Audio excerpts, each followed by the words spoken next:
अच्छा, अब देखो यहाँ पे हमारे पास क्वेश्चन है, वो हमें बोल रहा है कि भाई oxygen is produced by the decomposition of aqueous hydrogen peroxide, manganese oxide.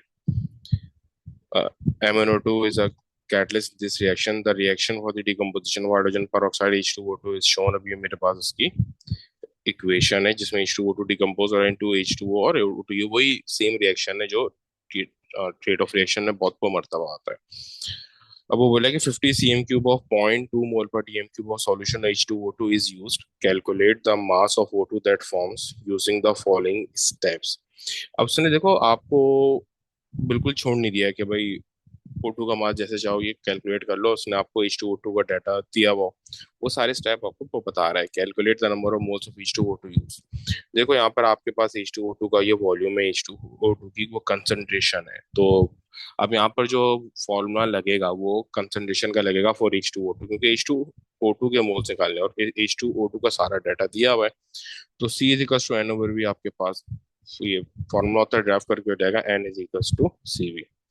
तो सी जो है ना मेरे पास है यहाँ पे 0.2, और वी क्या है 50 cm क्यूब, बट हमें DM क्यूब में चाहिए तो 1000 से वी विल डिवाइड इट। तो ये हमारे पास बन जाएगा 0.01।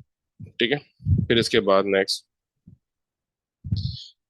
हमारे पास है determine the number of moles of O2 produced, यानी कि O2 के कितने मोल्स हमारे पास यहाँ पे वो बन रहे हैं ना।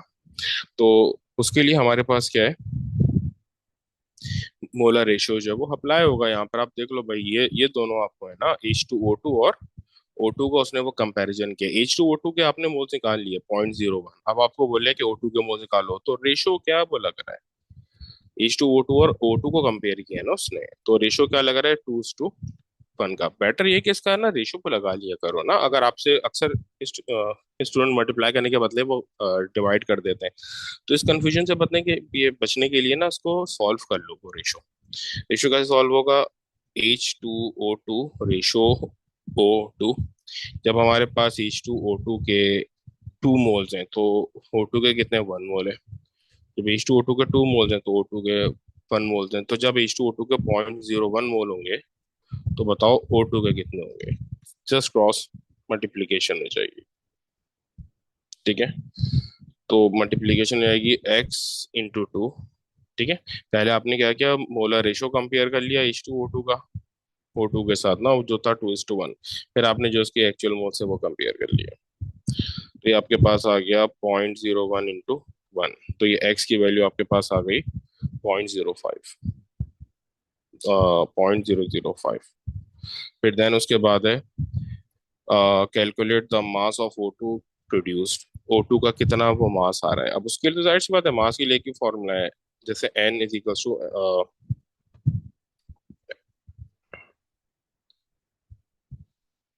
जैसे N है ना, N is equal to M/MR होता है। तो आप मास कैलकुलेट करोगे तो फॉर्मूला ड्राइव होके N × MR हो जाएगा। अब यहाँ पे N क्या है, N है 0.005, और MR O2 का है। यहाँ पे ऑक्सीजन का 16 नहीं आएगा, यहाँ पे 32 आएगा। तो ये आपके पास आ रहा है 0.16 से। अच्छा, फिर देन उसके बाद नेक्स्ट क्वेश्चन हमारे पास है, वो बोल रहा है कि भाई copper is a element 29 in the periodic table. Copper 2 oxide is formed when the copper 2 nitrate is heated. अब इसकी डिकम्पोजिशन हो रही है कॉपर नाइट्रेट की, और कॉपर ऑक्साइड, नाइट्रोजन डाइऑक्साइड और ऑक्सीजन बन रहा है।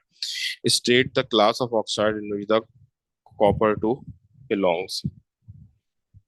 मेटालिक ऑक्साइड है ना, तो मेटालिक ऑक्साइड तो एक ही चीज होती है, basic oxide.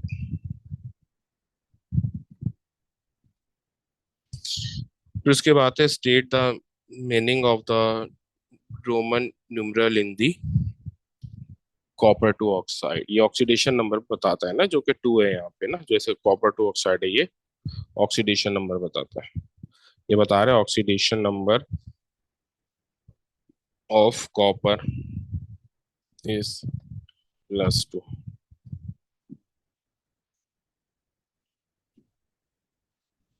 0.002 moles of copper nitrate is heated, calculate the mass of copper nitrate moles दिया गया, मास निकाल लो, वही अभी जो फॉर्मूला भी अप्लाई किया था। एन एम, अब मैं ये ड्राइव नहीं कर रहा हूँ, ये M is equal to N into M R ना, सही तरीके से।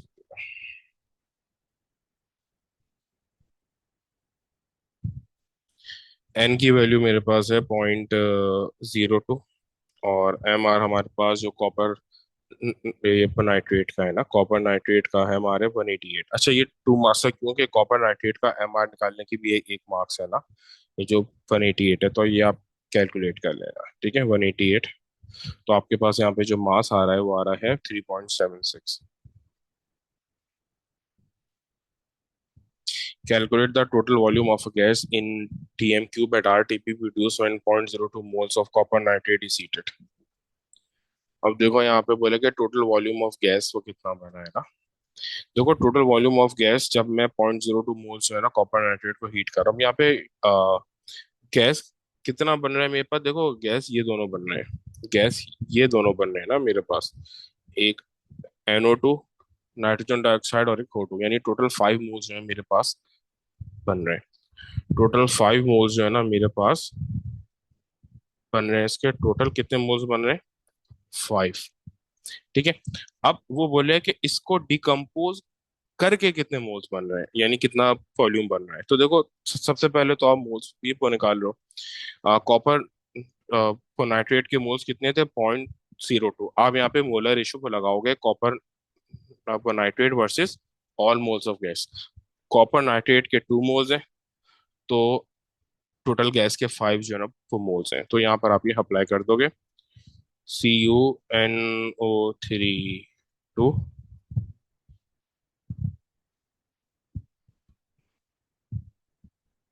इसके 2 मोल्स हैं तो इसके 5 मोल्स हैं। तो जब इसके 0.02 मोल्स होंगे तो बताओ इसके कितने मोल्स होंगे।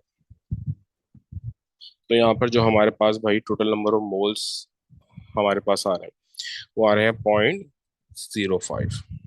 ठीक है। जो मोल्स आ रहे हैं इससे जो एक्स की वैल्यू आ रही है वो आ रही है 0.05। 0.05 एक्स की हो गई वैल्यू। ठीक है। अब देन आप जो है ना इसका ये वॉल्यूम निकाल लोगे। वॉल्यूम कैसे आएगा, V is equals to N into V R ना, वही जम करते थे, N is equals to V over V R होता है, तो V is equals to N into V R हो जाएगा। एन हमारे पास 0.05 है और वी आर हमारे पास 24 है। तो ये वॉल्यूम हमारे पास आ जाएगा जो हम यहाँ पे लिख देंगे नीचे। वॉल्यूम आ रहा है 1.2 मोल पर टी एम क्यूब ना। ठीक है। अच्छा देखो फिर इसके बाद वो बोल रहा है कि nitrate calcium nitrate is calcium nitrate crystals are hydrated and have the formula CaNO32.X H2O, where X is the whole number of molecules of water. The student heats the crystal to remove the molecules of water। अब देखो ये आपके पास equation है। अब वो बोल रहा है कि the student heats a sample of calcium nitrate dot x H two hydrated calcium nitrate and forms a 2.46 gram of calcium nitrate and 0.06 moles of H2O to determine the value of X using the following step। देखो एक तो वो हमारे ऊपर छोड़ देता है ना, तो हम अपने मेथड से करते हैं। हम ये XH2O का मास को निकाल लेते हैं और फिर उसको 18 से डिवाइड कर देते हैं ना, तो इस तरीके से हम वो कर लेते हैं। लेकिन यहाँ पर उसने हमें पूरा कहा है कि भाई जिस तरह मैं बता रहा हूँ उस तरीके से करो, ज्यादातर इसी तरीके से आता है। Calculate the MR of calcium nitrate. वो बोले कि ये MR कैलकुलेट करो कैल्शियम नाइट्रेट का। तो कैल्शियम नाइट्रेट का MR यहाँ पे क्या होगा, CA। अब मैं ये मेरे ख्याल से मेजोरिटी का आता होगा, तो इसके पीछे मैं अब टाइम जाया नहीं कर रहा। 164 है ना, ये सीधा, ये तो बिल्कुल MR है, कैलकुलेट करना है। फिर उसके बाद बोल रहा है कि determine the number of moles of calcium nitrate form. देखो कैल्शियम नाइट्रेट का मास उसने यहाँ पे हमें को दिया हुआ है, ये जो मास है ये कैल्शियम नाइट्रेट का है। ये जो मास दिया हुआ है 2.46 ग्राम, ये कैल्शियम नाइट्रेट का है। 2.46 ग्राम जो मास ये कैल्शियम नाइट्रेट का है, और कैल्शियम नाइट्रेट का MR यहाँ पर तो मोल्स आ जाएंगे, N is equal to M और MR से। तो यहाँ पर हमारे पास मोल्स आ गए। मास है 2.46 और MR है 164, तो ये आ जाएंगे 0.015 मोल्स। फिर उसके बाद है determine the value of x in calcium nitrate dot x H two. अब वो बोले एक्स की वैल्यू का। देखो दोनों के मोल्स आ गए ना। इसके मोल्स कितने हैं, इसके मोल्स ये रहे ना, इसके मोल्स ये रहे एच टू ओ के 0.06।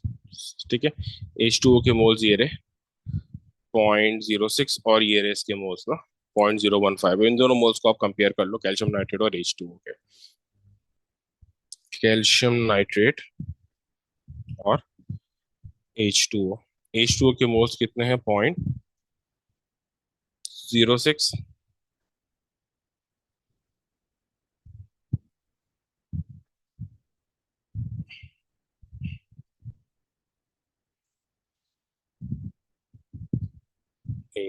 एच टू ओ के मोल्स हैं 0.06 और इसके मोल्स हैं 0.05। तो बस आप इनको जो है वो कंपेयर कर लो। ये 1 है, ये 4 हो जाएगा। तो x की ये वैल्यू क्या रहेगी, रेशो क्या आ गया 1:4 का। तो x क्या आ जाएगा मेरा 4।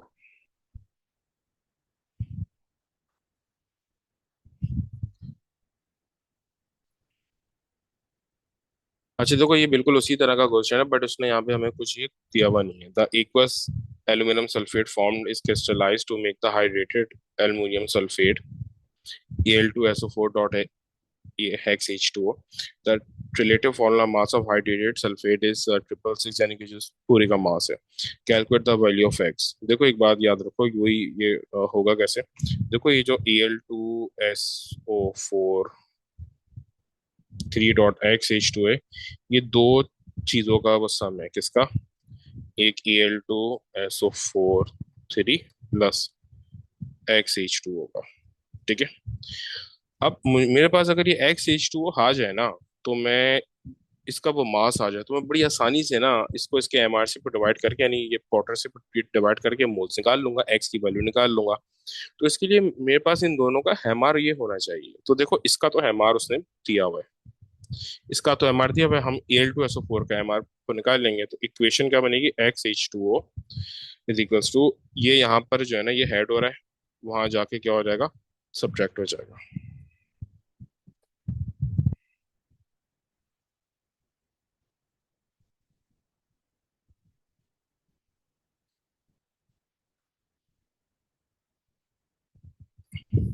See?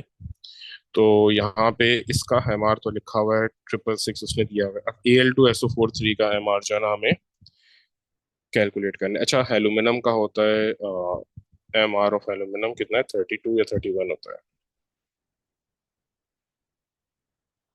सॉरी 27 होता है एल्यूमिनियम का। 27 है, दो एल्यूमिनियम है, इसका ये एमआर निकाल रहा हूँ ना अभी यहाँ पे, इसका एमआर कैलकुलेट कर रहा हूँ। ठीक है, ये इसका एमआर कैलकुलेट हो रहा है 27 प्लस ब्रैकेट ओपन सल्फर का 32 होता है, प्लस ऑक्सीजन का 16 और ऑक्सीजन 4 है, और मल्टीप्लाई बाय 3, क्योंकि ये ब्रैकेट के बाहर 3 है।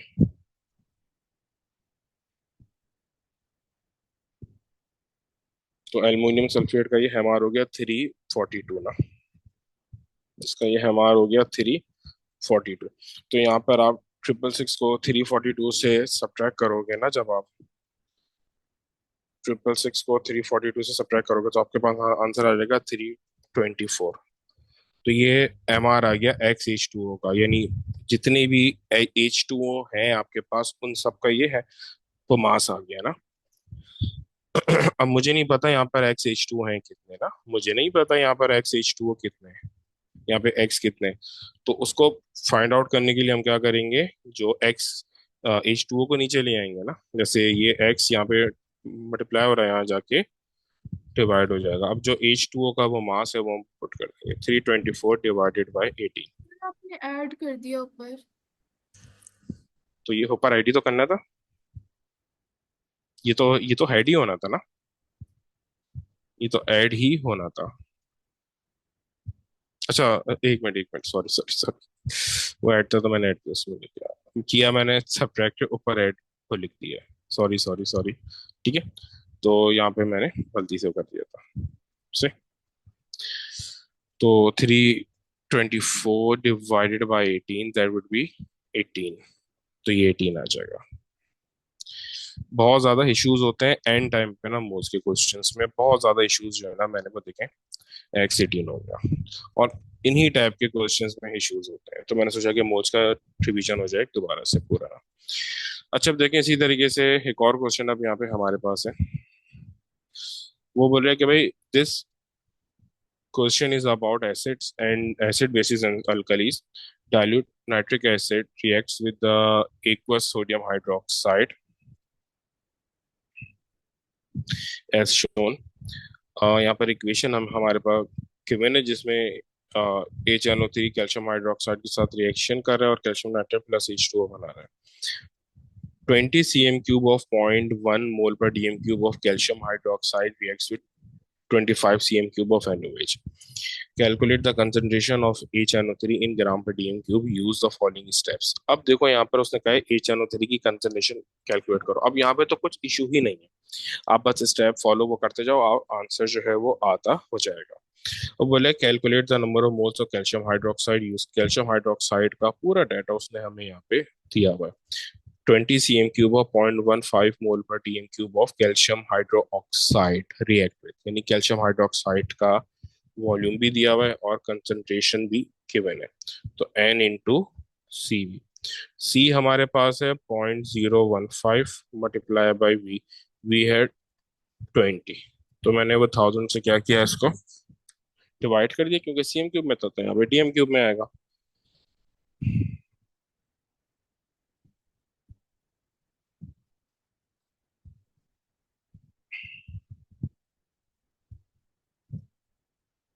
उसके बाद बोले determine the number of moles of HNO3 which react with calcium hydroxide. HNO3 के मोल्स फाइंड आउट करने का बोल रहे हैं ना।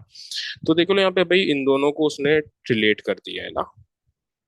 ये आपके पास HNO3 है, ये कैल्शियम हाइड्रोक्साइड है, तो रिलेशन क्या बन रहा है, मोलर रेशियो क्या बन रहा है। HNO3 और कैल्शियम हाइड्रोक्साइड में HNO3 2 है तो कैल्शियम हाइड्रोक्साइड 1 है।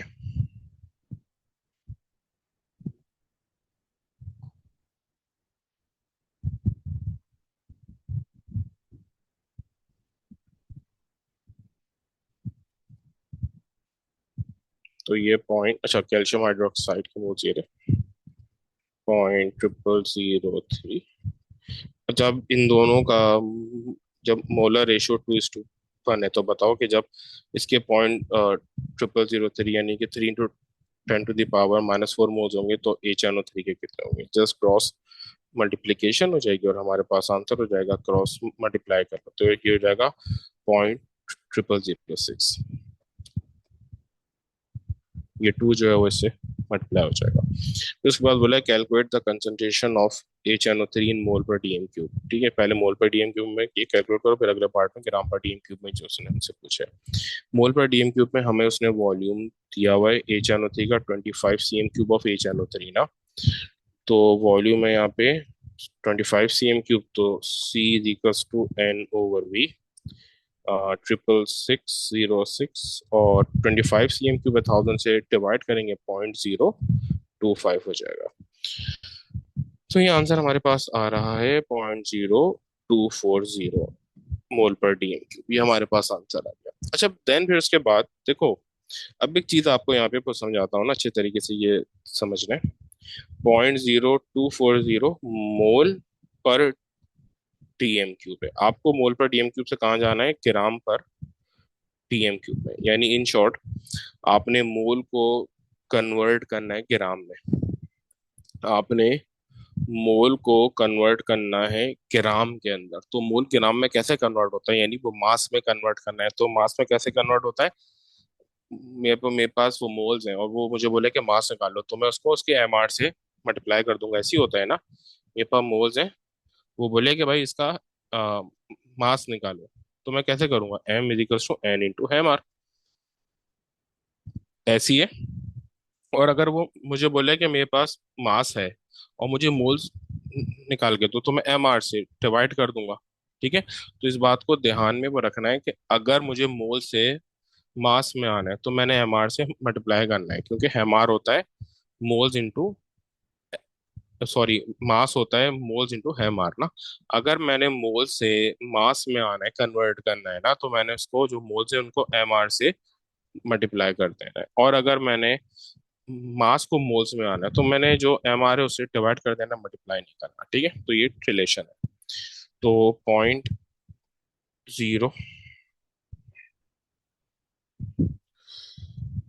क्या मुश्किल हो रही है, 0.0240 mole per D M cube multiply bye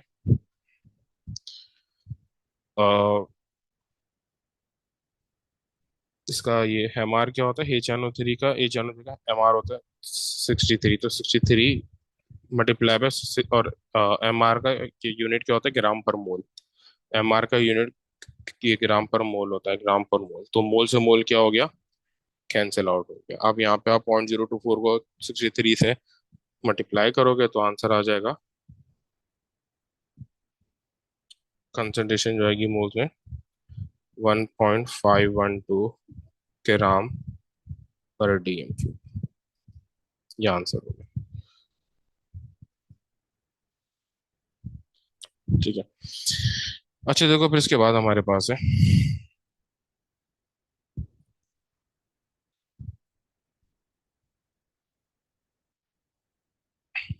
अब देखो वो बोल रहा है कि भाई potassium is a group 1 element. When potassium is added to water, it reacts vigorously with colored flame is seen. The equation for the reaction is shown. ठीक है, पोटेशियम H2O के साथ रिएक्शन कर तो पोटेशियम हाइड्रोक्साइड और H2 बन रहा है।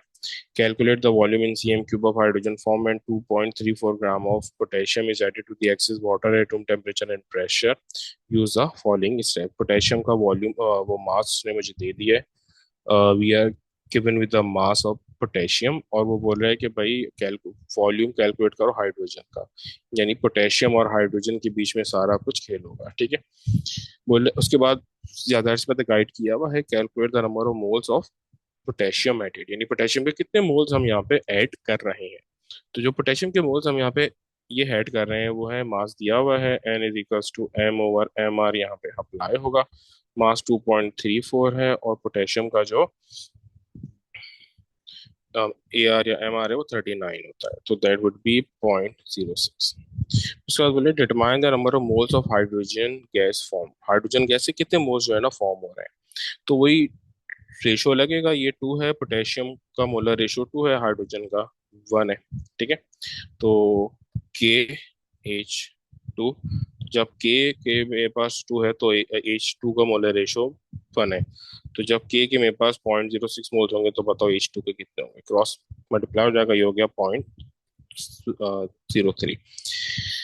फिर वो बोले calculate the number of, calculate the volume of hydrogen gas form. भाई देखो यहाँ पर अब वो यहाँ पे ना एक बात अब वो करना, जैसे यहाँ पे है ना, अब यहाँ पे कहीं भी कंसंट्रेशन का जिक्र नहीं है, तो कंसंट्रेशन वाला फॉर्मूला अप्लाई भी नहीं होगा। ठीक है, और उसने यहाँ पर एक बात बोली है जिससे हमें ये पता चल रहा है कि V/VR वाला फॉर्मूला अप्लाई होगा।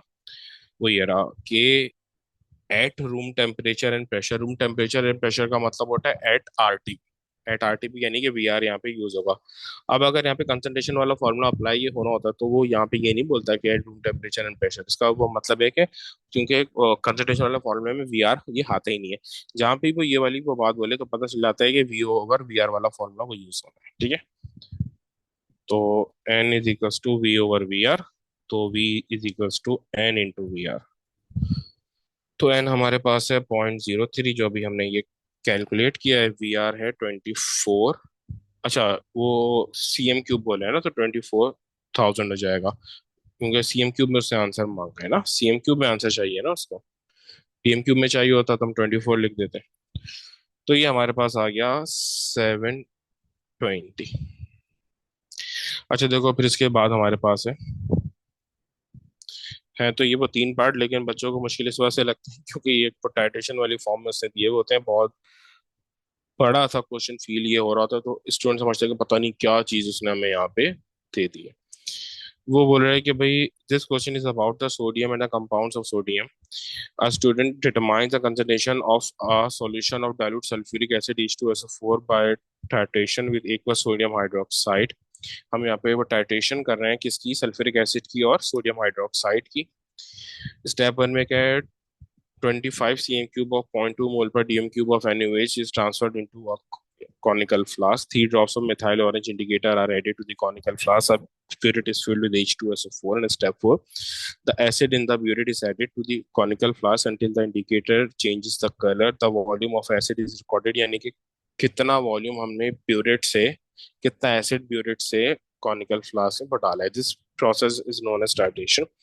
The titration is repeated several times until a suitable number of results is obtained. जब तक हमारी एक concordant फिटिंग नहीं आ रही थी, हम रिपीट करते रहते हैं.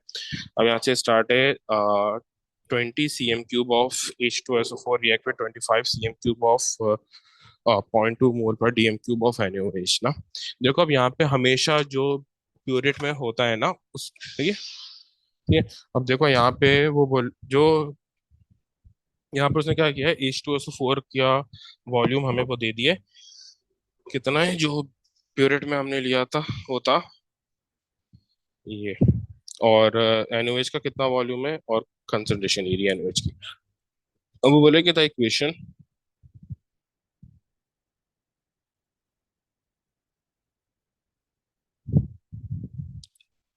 वो वो बोले कि the equation for the reaction is shown. ये मेरे पास इक्वेशन है जो रिएक्शन हो रहा है. Calculate the concentration of H2SO4 using the following step. Calculate the number of moles of 25 cm cube of 0.2 मोल पर dm cube of NaOH. जब यहाँ तो सभी चीज दे दी है, V है, ये C है, तो N इंटू सी वी हो जाएगा. C हमारे पास है 0.2, V है 25 डिवाइडेड बाय 1000, तो ये हमारे पास आ जाएगा 0.005. फिर उसके बाद वो बोल रहा है कि determine the number of moles of H2SO4 that reacted with NaOH. और वही मोलर रेशो अप्लाई कर दो. ये मैं हर बार इसलिए आपको करके दिखा रहा हूँ ताकि आप लोग भी ये पेपर में अटेम्प्ट कर लो, गलती ना हो ना. गलती होगी तो फिर, अगर आप अक्सर आप मल्टीप्लाई के बदले डिवाइड कर दो तो डिवाइड के बदले मल्टीप्लाई कर देते हो, तो जो मोलर रेशो वो लग रहा है ना वो 2:1 का लग रहा है. H2SO4 1 है, NaOH जो है वो 2 है, तो इसके 1 मोल है, इसका 2 मोल है, मोलर रेशो 2 है. तो जब NaOH के 0.005 मोल्स होंगे तो बताओ इसके कितने होंगे. जस्ट क्रॉस मल्टीप्लाई किया और हमारे पास आंसर आ गया 0.0025. Calculate the concentration of H2SO4. H2SO4 की कंसंट्रेशन क्या होगी. देखो मोल्स हमारे पास आ गए, मोल्स हमारे पास आ गए. वॉल्यूम कितना है, वॉल्यूम है 20 cm cube. तो अब इसको बस आप सॉल्व कर लो. C is equal to N/V.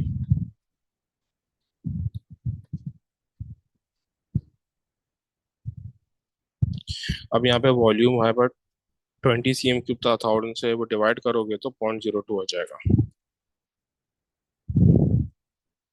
तो ये कंसंट्रेशन हमारे पास आ गई 0.125 मोल पर डीएम क्यूब.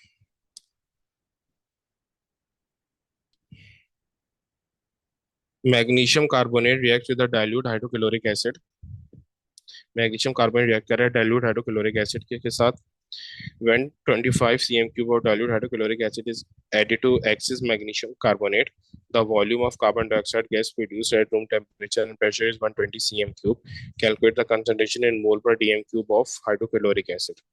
अब देखो उसने आपको दोनों का ना वॉल्यूम वो दिया हुआ है.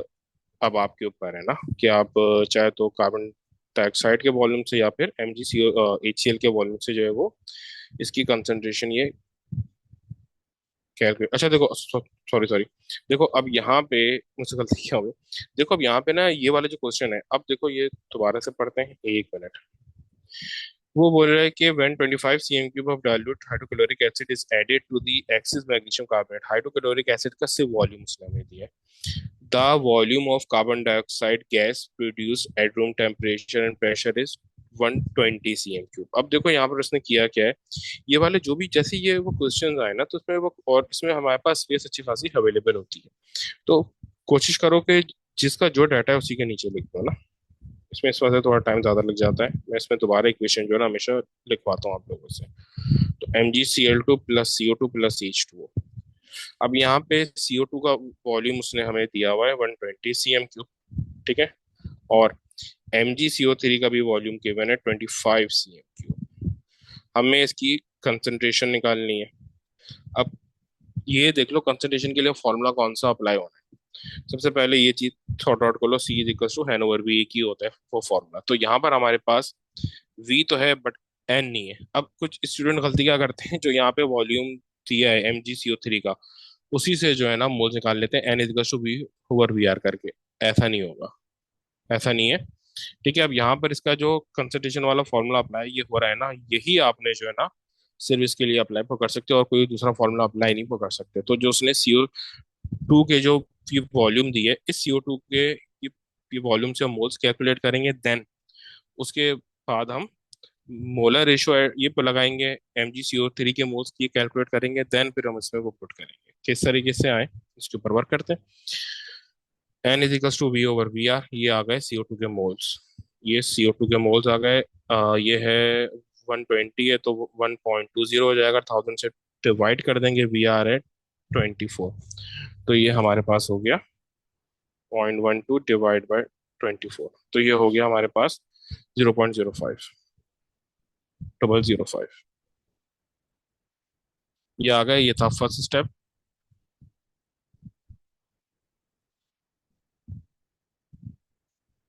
सेकंड स्टेप फिर यहाँ पे क्या होगा, क्या मोलर रेशियो लगा के इसके मोल्स निकाल लो। CO2 और इसका मोलर रेशियो क्या लग रहा है, ये देख लो। अब HCl2 है तो CO2 1 है, तो 2:1 का मोलर रेशियो जो है ना यहाँ पे वो लग रहा है।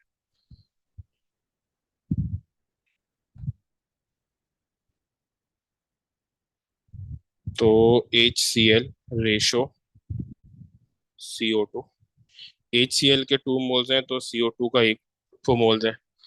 तो जब CO2 के 0.005 मोल्स होंगे तो बताओ HCl के कितने मोल्स होंगे। तो सीधा हमने क्या किया, 2 से मल्टीप्लाई कर दिया, तो ये आ गया 0.01 मोल। ये स्टेप 2 था, 0.01 मोल्स आ गए। फिर स्टेप 3 में क्या करोगे, स्टेप 3 आपके पास ये रहा, मोल्स आ गए। मोल्स यहाँ पे वो पुट करो HCl के, और कंसंट्रेशन निकाल लो। मोल्स 0.01 है, वॉल्यूम 25 cm³ 1000 से डिवाइड करेंगे, 0.025 हो जाएगा। तो ये कंसंट्रेशन आपके पास आ रही है 0.025। तो ये 0.4 मोल/dm³ आपके पास आंसर आ गया। ये आपके पास जो है वो कंसंट्रेशन आ गई जो आपको चाहिए थी। अब देखो उसने यहाँ पर आपको कुछ भी बताया नहीं है, ये आपने पूरा खुद से करना है। ठीक है, देखो यहाँ पर सबसे पहले आपने ये देखना है कि क्या चीज गिवन है, कौन सी चीज गिवन तो नहीं है, इसके ऊपर करना है ना। देखो उसने आपसे MgCO3 का वॉल्यूम दे दिया था, और MgCO3 की कंसंट्रेशन पूछ ली थी, और कार्बन डाइऑक्साइड का वॉल्यूम दे दिया था। तो यहाँ पर आपने सबसे पहले वो फॉर्मूला देख लिया कि भाई कौन सा फॉर्मूला यहाँ पे एप्लीकेबल होगा। अब कंसंट्रेशन के लिए तो एक ही है, N/V वाला, C = N/V। वी आपके पास है बट एन नहीं था, तो एन यहाँ पर आपने कैसे किया कैलकुलेट, जो कार्बन डाइऑक्साइड के मोल्स हमें वॉल्यूम दिया था, सबसे पहले आपने इससे निकाले मोल्स V/VR करके, देन मोलर रेशियो ये अप्लाई किया HCl और CO2 का। HCl और CO2 का, HCl2 थे, CO2 था 1। तो जब CO2 0.005 मोल्स होंगे तो बताओ HCl के कितने मोल्स होंगे। तो ये आपने इसके मोल्स ये कैलकुलेट कर लिए HCl के। अब ये HCl के मोल्स आपने यहाँ पे वो पुट करे और कंसंट्रेशन कैलकुलेट कर ली।